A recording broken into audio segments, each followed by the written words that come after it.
목사님들은 성경 갖고 얘기해야 되지.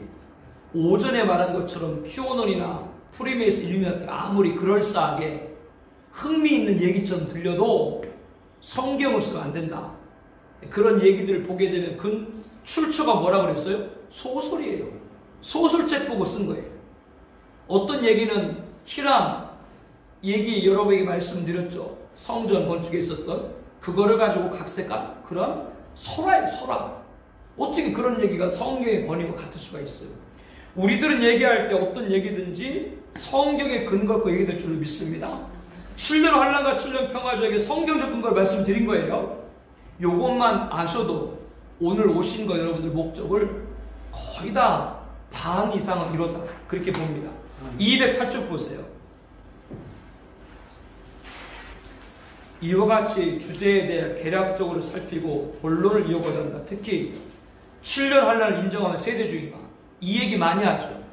여러분들 주변에 다른 목사님들에게 7년 환난 얘기면 뭐라고 공격해요? 세대주의 이렇게 공격하죠.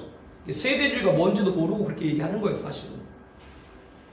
그동안 갖고 있던 이해 견지를 열린 자세로 본거를 대해주기 당부한다.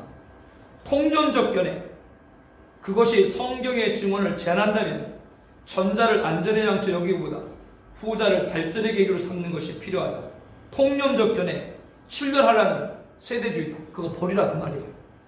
우리는 성경의 증언, 이거를 바로 보고 연구하는 것이 목회자의 자세인 줄로 압니다. 자, 먼저 7년 환난은 세대주의 종말을 준 것인가? 많은 분들이 7년 환난 그러면 누가 이 용어를 만들었다 그래요? 세대주의가 이 용어를 만들었다. 세대주의 하면 누가 가장 먼저 떠올라요? 18세기 세대주의 종말론, 세대주의 신학의 큰 거장이라고 할 수 있는 존 넬슨 다비를 떠올립니다. 그러나 7년 환난의 수로는 이미 그보다 2세기 전인 16세기 미래론자의 시조인 스페인 예수의 리베라가 쓴 미래주의 해석에서 이미 등장합니다. 원래 가장 먼저 7년 환난이라는 용어를 만든 것은 누구라고요? 제수이트 사제 리베라. 이 사람이 그 용어를 가장 먼저 말했다라고 하는 겁니다. 여기서 잠깐 저를 주목하세요. 지금 7년 환난이라고 하면 존 넬슨 다비 세대주의가 창작했다라고 보는데 그것이 아니라 이미 그 앞서 16세기에 누가? 제수이트의 스페인 사제였던 리베라. 그러나 그보다 앞서 뭐예요? 성경이 말하고 있는 거예요. 성경에 있는 이야기를 이분들이 수로로 만든 것 뿐이에요. 그거를 여러분들이 놓치지 마세요. 지금 이 얘기를 하는 건 자꾸 사람들이 7년 환난 그러면 세대주의다라고 말하기 때문에 세대주의가 그 용어를 만든 것도 아니라는 걸 말하기 위해서 여러분에게 배경을 말씀드린 것 뿐이지, 진짜 7년은 뭐예요? 앞에 서론했던 것처럼 성경에 나오는 얘기예요. 리베라가 미래주의 주석의 이러한 해석법을 주장한 이유, 즉 리베라가 요한계시록을 해석했는데 요한계시록을 어떻게 해요? 미래에 있을 예수님 재림 때 있을 해석했다 그 말이에요. 그래서 뭐요? 미래주의적으로 해석한 거예요. 이후에 다비, 스코트 성경 혹시 들어보셨어요? 대표적인 이 세대주의 성경입니다. 거기 읽어보면 다 7세대 나눠가지고 아까 말한 7년 환난 주고 공중혼인 이런 내용 다 거기 보면 그 스코필드 성경이 나와요. 바나우스도 이러한 견해를 선택 발전시켰습니다. 이중 세대주의 창시자이라 할 수 있는 다비 영향으로, 다비 영향이 컸기 때문에 7년 환난 그러면 누구? 세대주의 이렇게 말하는 것이지, 원래 7년 환난의 용어는 이미 16세기 미래론자의 시조인 스페인의 제수이트 리베라가 그 수로를 만들었다. 우리가 알고 있는 것과 좀 많이 다르죠. 종말론을 연구한 한 단체의 목회자는 리베라의 저자 미래의 주석은 반종교개혁으로 이러한 연구된 것이기 때문에 받아들일 수 없다라고 주장한다. 무슨 말이냐면 종교개혁을 전후로 해서 마틴 루터를 포함해서 많은 우리 종교개혁가들, 개신교계에 있는 지도자들이 누구를 적그리스도라고 했어요? 교황을 적그리스도라고 했죠. 그렇게 공교를 했잖아요. 거기 208쪽에 보게 되면 위클리프, 멜라니턴, 후스, 사보나룰라, 락스, 칼빈, 딘테일 쭉쭉쭉 나오죠. 이분들이 다 누구를? 교황을 적그리스도로 봤어요. 그래서 1534년 루터 성경, 그 마틴 루터가 번역한 성경이에요. 라틴어를 독일어로 번역한 성경인데, 여기 계시록 17장에 보게 되면 음료 나오죠. 짐승탄 음료. 그 음료에게 교황의 삼춘관, 교황이 쓰는 삼춘관이라고 하는 왕관 같은 게 있거든요. 그거를 음료 머리에 씌웠어. 즉 교황이 누구다? 적그리스도다. 이렇게 종교개혁가들은 교황을 굉장하게 싫어했어요. 그럴 수밖에 없지. 면죄부를 하든가 이런 일을 했으니까. 이렇게 교황이 공격을 받으니까 교황이 그거를 방어하기 위해서 사제들을 신학자를 시킨 거예요. 요한계시록을 연구해봐라. 연구해서 교황이 적그리스도가 아니라고 하는 것을 밝혀봐라. 그래서 그 중에 리베라가 계시록을 미래주의 관점으로 보고, 이것은 예수님 재림 전후에 있을 사건이지 이거는 오늘 시대 얘기가 아니다. 그렇기 때문에 교황은 적그리스도가 아니다라고 얘기한 거예요.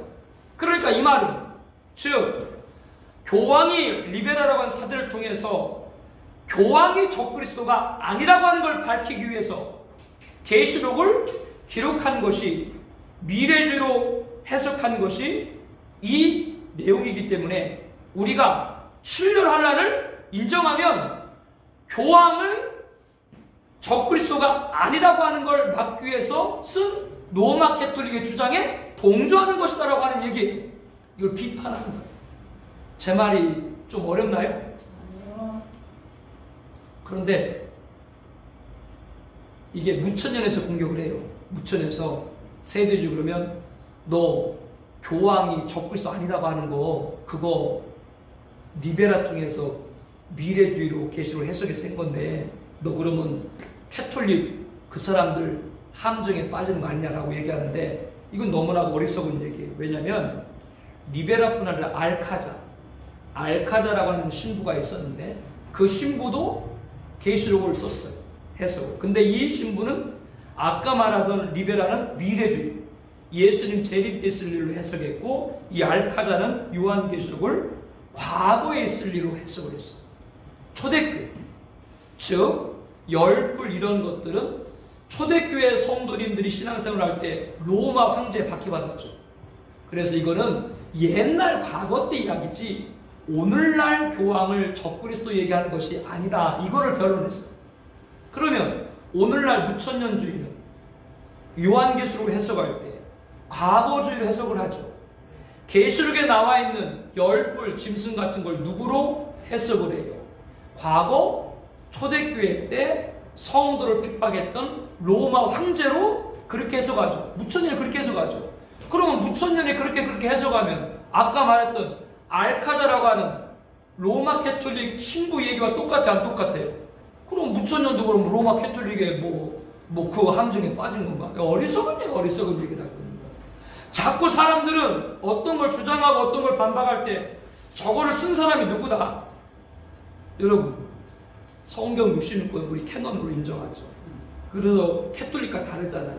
캐톨릭은 여러분이 아는 것처럼 외경을 인정을 하잖아요. 그리고 실상은 캐톨릭은 지금도 성경이 만들어주고 있습니다.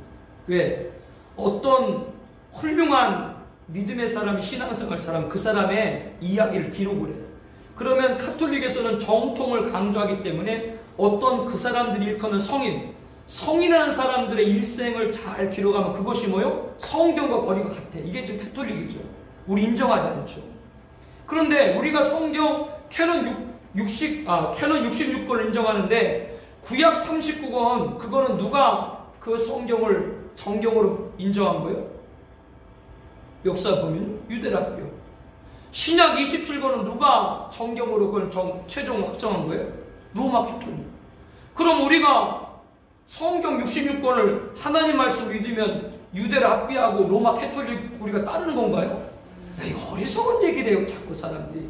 우리는 그것조차 누가? 하나님이 하신 일로 보지요. 이렇게 보고 입장을 해야 되지. 7년이란 말이 세대에 썼다. 7년이란 말이 캐톨릭 16세기 리베라가 썼다. 그래가지고 그걸 쓰면 세대주의다. 그걸 쓰면 로마 캐톨릭과 동조하는 거다. 이렇게 말하는 건 아주 편협한 거예요. 지금 여러분에게 말씀드리는 거는 7년 하려고 그러면 자꾸 공격을 받아요. 뭐 세대주의니 뭐 리베랄한 공격을 받는데 우리는 그걸 다 떠나서 아까 여러분에게 7년 환란의 용어가 왜 성경에 근거를 뒀는지, 7년 평화주라는 얘기가 왜 성경에 근거를, 그걸 말씀드렸죠. 여러분부터 그걸 확실히 정리하라고요.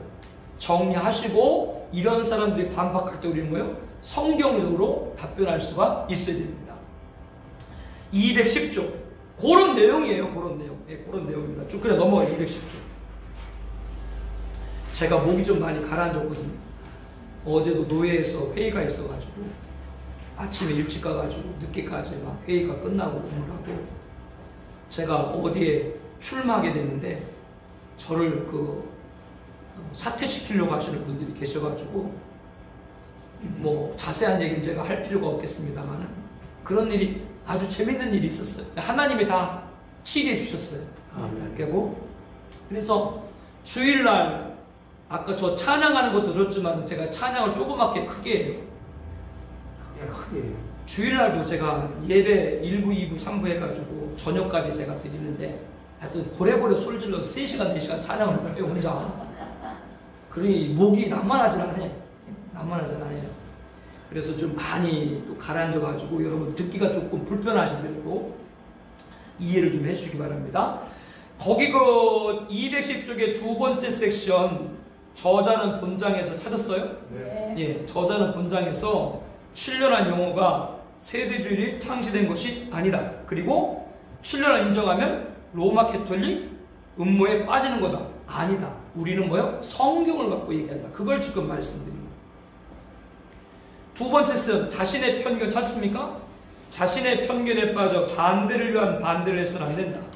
성경이 무엇이라고 말하고 있는가에 귀구려 열린 자세가 필요하다. 목사님들에게 7년란 얘기하면 너 세대주의 그래? 그럼 물어봐봐 여러분들. 세대주의에 대해서 얘기해보라 그래봐.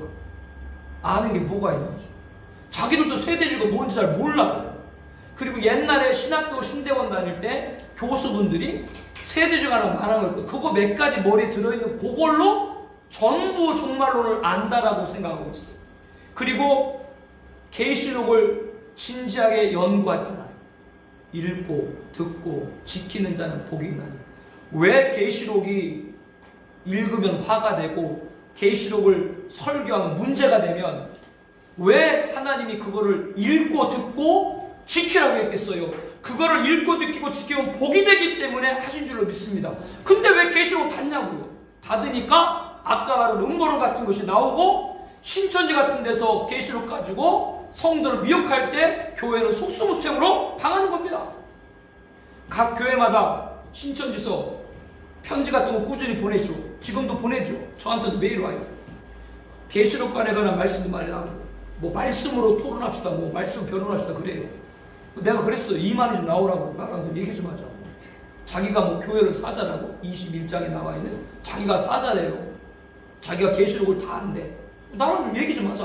나와봐라. 나와서 못해. 그러면 여러분에게 여쭙고 싶은 건 그 사람들이 1장부터 22장까지 계시록 요약 강의를 한 게 있는데요. 교회마다 보내왔잖아요. 여러분 봤을 때 잘못됐죠? 뭐가 잘못됐는데? 여러분들 말할 수 있어요? 그분들 얘기 뭐가 잘못됐냐고 말할 수 있냐고요? 그러면서 뭘 잘못됐다고요? 이게 지금 한국교회입니다. 왜 좋은 말씀을 다 뺏겨요? 제가 말씀드리잖아요. 교회에 와서 새신자가 왔는데 너무나 열심히 하고 헌금 말해 충성 봉사해. 그럼 좋아요? 기분이 안 좋아요? 좋아요? 신천지자고 그거 맞나요? 열심히 하면 어느 순간부터 저거 신천지야.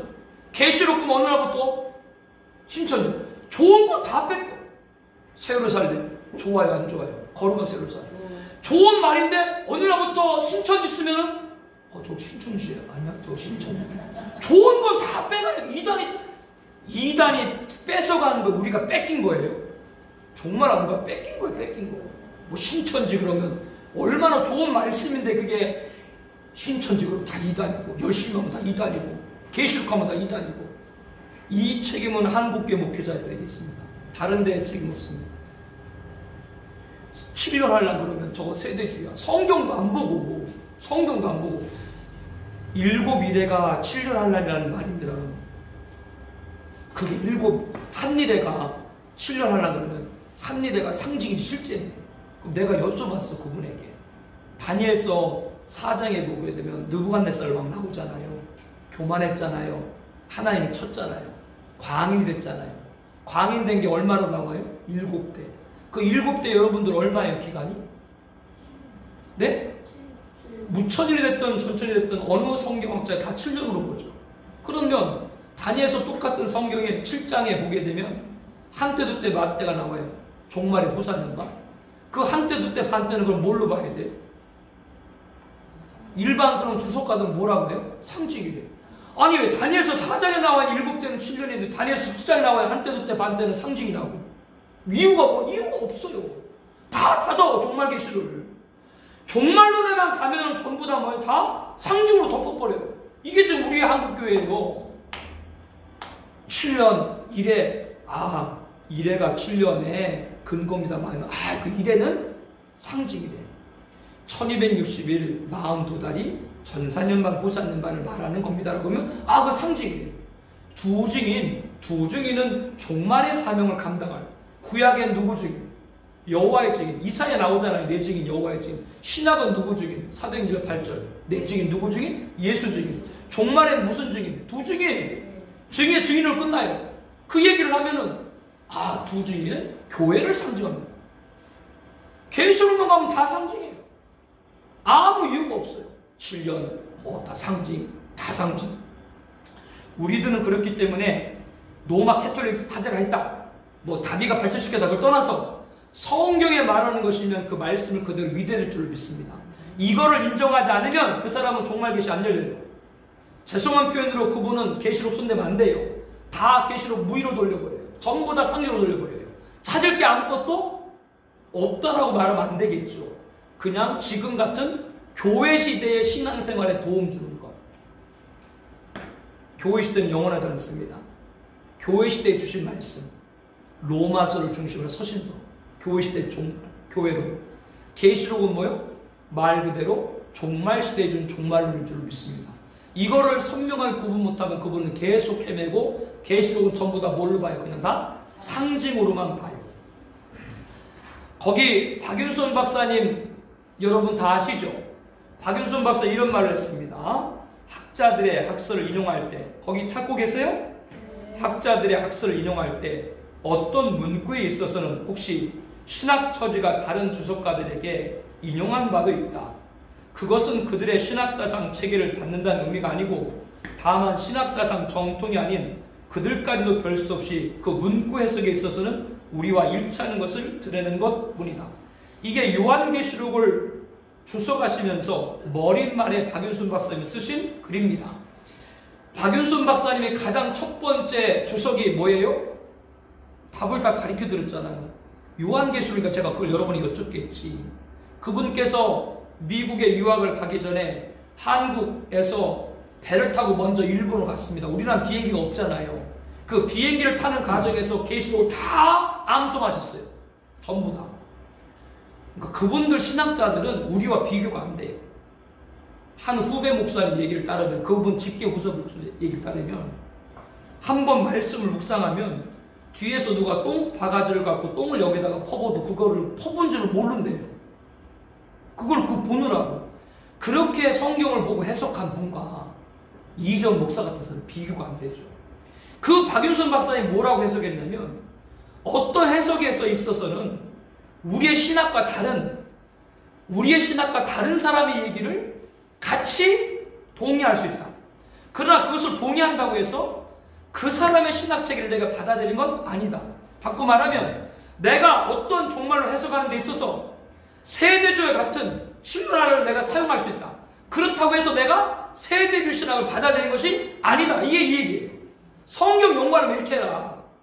내가 어떤 주의를 갖고 있기 때문에 내 주의만 말하지 말고, 내 주의와 다르더라도, 내 신학과 배경이 다르더라도 그 성경의 해석만큼은 나와 동의한다면 나도 그거를 인정하라. 이 얘기입니다. 이 박 박사님 얘기가 맞아요? 틀려요? 이분 얘기를 무시할 사람이 있습니까? 그러면 7년 하려는데 선입견 버려라 그 얘기입니다. 그 얘기를 지금 하는 거예요. 거기가 난 좀 얘기고, 그 김명옥 박사는 광나루 장신대가 있죠. 거기 총장입니다. 대표적인 무천년입니다. 방금 말씀드린 대로 계시록의 숫자가 나오면 다 뭐다? 전부 상징이다. 뭐 그런 얘기니까 쭉 보고 올라가서 211쪽 한번 보세요. 그런데 방금 말씀드린 광나루 장신 그리고 아주 칼빈, 저기 칼빈 아니고 그 신정통주의자 누구죠? 칼바르트. 우리나라의 권위자입니다. 김명호라면.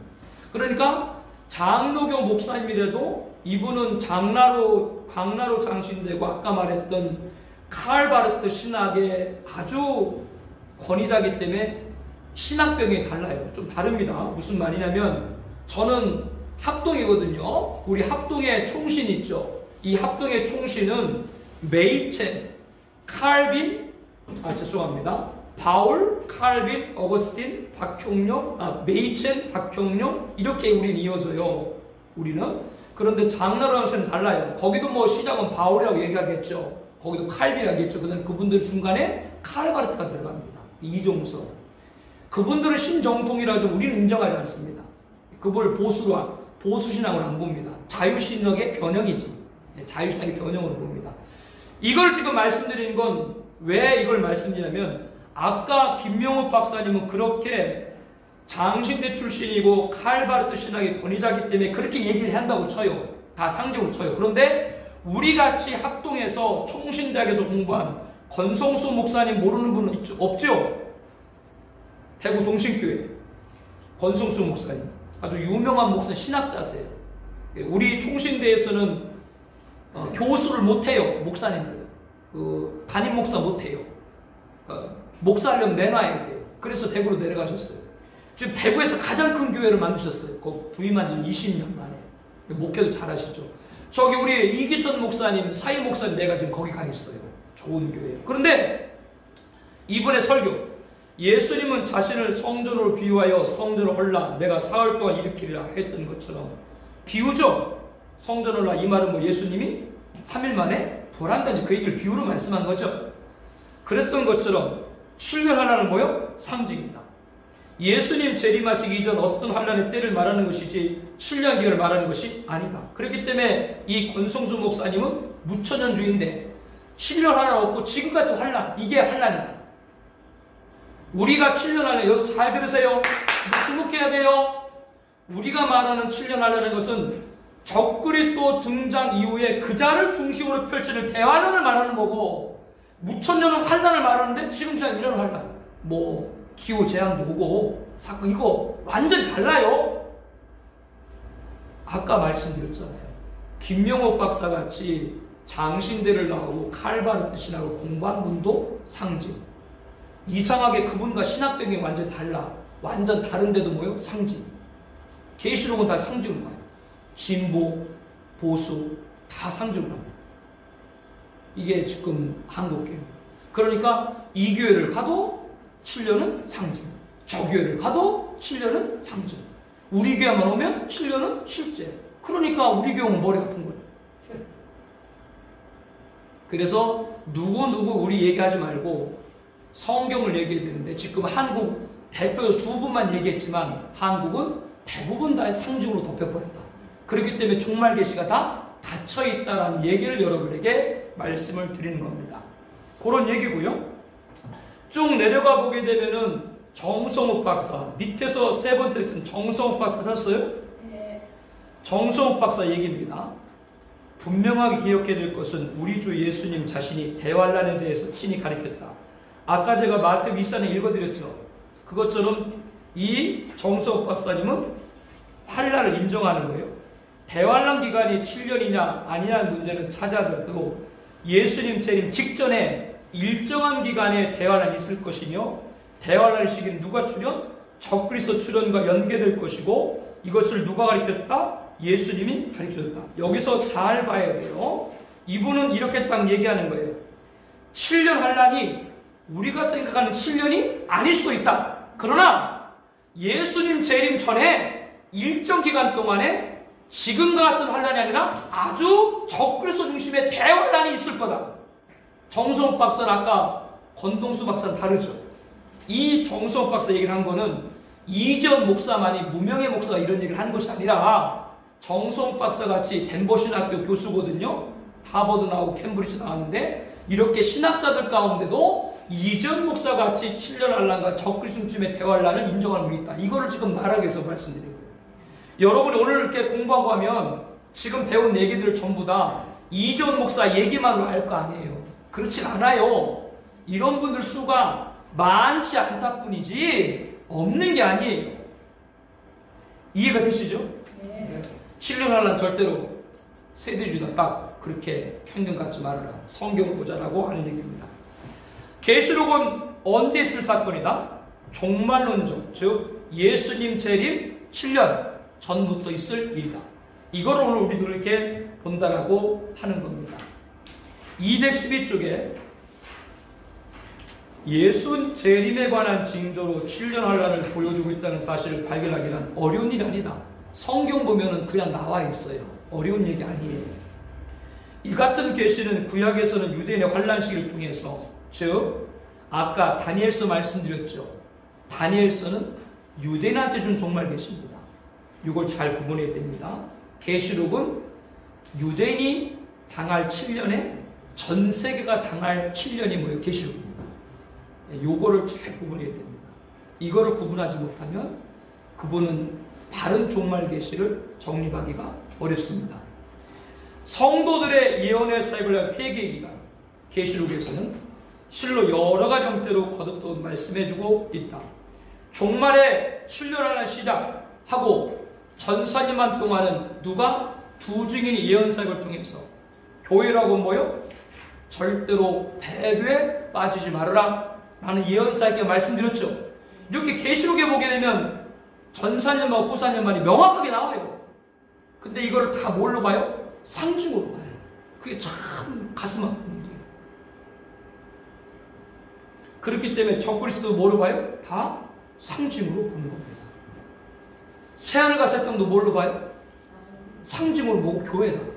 아니 왜 하나님이 교회를 상징하는 게 교회를 새하늘과 새 땅이라고 하는데, 이게 이필찬 박사가 하는 얘기예요. 그레고리 브리나 리차드 보카렘이나 핸들스, 여러분이 지금 알고 있는 유명한 신학자들, 그 사람들은 다 천국 인정 안 해요. 그분들이 천국이 어디 있습니까? 이 세상이 그냥 천국인데. 그분들 하는 얘기가 그거예요. 제 말이 천국을 인정하지 않는다는 얘기가 아니라 이 땅이 그냥 천국이라고. 여러분, 우리 세상이 천국이라는 말이 여러분 수용이 돼요? 그게 얘기하는, 무천년 얘기하는 거예요. 왜 무천년을 왜 이렇게 얘기하냐면 제가 강조합니다. 그분들은 교회가 전부야. 즉 이방인의 구원이 끝이야. 교회 시대가 끝이고 종말 계시가 없어. 종말 시대. 왜? 계시록을 연구하지 않으니까 종말 시대는 없고 계시록도 뭘로 봐요? 그냥 교회 시대의 연장으로만 봐버려요. 그렇기 때문에 계시록에 나와 있는 거 다 대부분 뭘로 해서 봐요? 교회. 두 증인도 교회다. 두 증인이 전사년만 끝나고 나서 죽임당하죠. 이거는 교회가 핍박받는 거다. 부활 승천하죠. 이거는 교회가 승리하는 상징이다. 전부 다 상징입니다. 부활도 실제 부활이 아니고 상징이고, 죽음을 다가는 것도 실제 죽음이 아니고 상징이고, 뭐가 그럼 계시록의 실제인데? 왜? 교회가 전부로만 봐요. 그러니까 예수님이 재림해도 그냥 오시는 거예요. 오셔서 불신자도 그냥 살아. 심판이 없다고요. 예수님 오셔가지고 적그리스도 있죠. 그 추종 세력만 멸하고 나머지 불신자는 살아. 아니 예수님이 재림하고 이 세상에 오셨는데 불신자가 있어야 같이 사는 거예요? 그게 이해가 되세요? 아니 그게 아무리 이해가 안 돼요. 그 천년하고 같이 산대. 이런 얘기를 막 해요. 그리고 신천신지가 바로 지금 이 세상이 갱신되는 거다라고 얘기합니다. 갱신이 맞습니까? 본질이 완전 달라지는 겁니까? 천국은 완전히 다른 거죠. 도대체 누가 어거지인지, 그 어거지의 원인은 다른 것이 아니라 종말에 관한 걸 다 뭘로 보기 때문에, 상징으로 보기 때문에 이러한 병폐들이 나오고 있다라고 하는 걸 여러분들이 기억을 하시면 되겠습니다. 거기 나와 있는 것, 한국교회는 거기 7년 나오고 1260일 나오고 한때 두때 나오고 3년 반 나오고 이렇게 수학적인 용어들 나오죠? 이런 걸 다 뭘로 본다? 상징으로 본다라고 하는 겁니다. 실제 의미를 찾지를 않는 것이죠. 그 말씀들을 쭉 여러분들 뭐 보시면 되겠고, 다른 거 뭐 설명한 것이니까 여러분들 보시면 되겠고, 그 213쪽에 하나, 둘, 세 번째 섹션 한번 보세요. 한일의 출발 시기. 찾았어요? 네. 한일의 출발 시기가 성경에 없기 때문에 시한부 종말 될 수 없다. 아까 7년 한란을 얘기하면 세대주를 공격한다고 그랬죠. 그리고 또 시한부 종말을 얘기한다고 그랬죠. 왜냐하면 7년 한란은 7년 숫자를 얘기했기 때문에 시한부다라고 얘기하는데, 중요한 건 7년 한란을 이야기했지만 7년 한란이 언제부터 시작된다 말했어요? 안 했어요? 안 했기 때문에 시한부 종말을 아는 거예요. 제발 좀 어거지 좀 쓰지 말라고. 예수님이 몇 세 때쯤 공생을 시작했어요? 하도 그냥 그 질문이 너무 적으니까 대답 안 하시는구나. 30세. 그러면 그 말은 물론 우리가 말하는 30세가 아닐 수도 있어요. 뭐 31일 수도 있고 둘 비슷해요. 예수님이 이 세상에서 공생의 기간을 대략 우리는 몇 번? 3년. 3번? 3년. 부하로 며칠? 40일. 예. 최대 가장 많이 보인 것이 500형제 감난산에서 그렇게 보잖아요. 그래서 나머지 나 떠나갖고 120문도만 남아서 막아라 필요했다. 우리 이제 그렇게 지금 보는데, 그리고 거기 지금 숫자가 쭉 나오죠. 33년 중에 3년 공생에 나오고, 십자가에 죽으시고 3일 만에 부활하고, 또 40일 부활해서 계시고, 500형제가 일시에 보이시고, 여기서도 좀 숫자가 쭉 나오는데, 지금 말하는 숫자들 나오는데 그 숫자들이 다 상징입니까? 예수님의 초림에 관계된 숫자는 인정하는데, 재림에 관계된, 종말에 관계된 그런 숫자는 다 상징으로 보고, 이게 지금 한국교회라고. 그 이유가 뭔데요? 이유는 뭐냐고요? 이유 하나 있어요. 행드리슨 같은 위대한 신학자 그렇게 얘기했기 때문에 그렇다. 아니, 위대한 신학자 그렇게 얘기하면 우리가 그대로 따라야 돼요? 이게 지금 우리 한국교회입니다. 그러니까 계시록을 연구를 안 하기 때문에 지금 자꾸 이런 일들이 생기는 겁니다. 7년 한란은 절대 시한부 종말 될 수가 없다. 왜? 그날이 언제다 라고 말했다면 시한부 종말이지만, 그날이 언제인지 모르지만 예수님 재림 7년 전에 그날은 온다. 누구의 등장? 적그리스도 등장. 이것은 절대로 7년 한란이 세대될 수가 없다. 이거를 지금 계속 여러분에게 논거를 성경적으로 입증하는 겁니다. 3번, 적그리스도 등장은 이미 인류 종말의 시한부적 경종이다. 이게 무슨 말이냐면, 여기 시한부란 말이 있었죠. 그러니까 이거 오해하지 마세요. 시한부란 말은 아까도 말했지만 일자를 정하는 게 시한부죠. 근데 적그리스도는 언제 올지 모르죠. 근데 여기다 왜 시한부적 경종을 한다면, 언제 날짜는 정확하게 모르지만 그가 오는 건 분명하기 때문에 시한부적 경종과 같다라는 의미입니다. 좀 어려운가요? 제 말 좀 어려워요?